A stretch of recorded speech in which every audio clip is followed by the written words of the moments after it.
রিমান্ডে দুই মন্ত্রীকে দোষারোপ করলেন সাবেক আইনমন্ত্রী আনিসুল হক।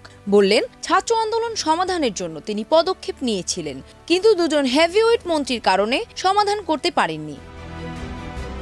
জিজ্ঞাসাবাদে আনিসুল হক বলেন, দেশে ছাত্র আন্দোলন শুরু হওয়ার পর আমি একটি সমাধানের দিকে যাচ্ছিলাম, কিন্তু সাবেক স্বরাষ্ট্রমন্ত্রী আসাদুজ্জামান খান কামাল ও সাবেক সেতুমন্ত্রী ওবায়দুল কাদেরের কারণে সেটা সম্ভব হয়নি। আন্দোলন দমনে তারা খুবই এগ্রেসিভ ছিলেন। এছাড়া তৎকালীন প্রধানমন্ত্রী শেখ হাসিনাকেও বাস্তবতা বোঝানো যাচ্ছিল না। এ কারণে আন্দোলন এক পর্যায়ে নিয়ন্ত্রণের বাইরে চলে যায়। ডিএমপি নিউ মার্কেট থানায় দায়ের হওয়া হকার শাহজাহান আলীর হত্যা মামলায় মঙ্গলবার গ্রেফতার করা হয় সালমান এফ রহমান এবং আনিসুল হককে। বুধবার তাদের আদালতে হাজির করে 10 দিনের রিমান্ডে নেয় পুলিশ। ডিবি হেফাজতে যে মামলায় তারা রিমান্ডে আছেন, ওই মামলায় কোনো আসামির নাম নেই, তবে অজ্ঞাতনামা হিসেবে বিএনপি ও জামায়াত শিবিরের নেতাকর্মীকে আসামি করা হয়েছে। সরকারের ব্যর্থতায় কোটা সংস্কার আন্দোলন রূপ নেয় গণ অভ্যুত্থানে, আর সেই অভ্যুত্থানে পদত্যাগ করে দেশ ছাড়েন শেখ হাসিনা।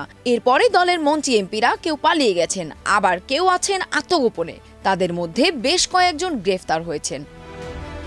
সংযুক্তা শুভ্রা, দেশ রূপান্তর।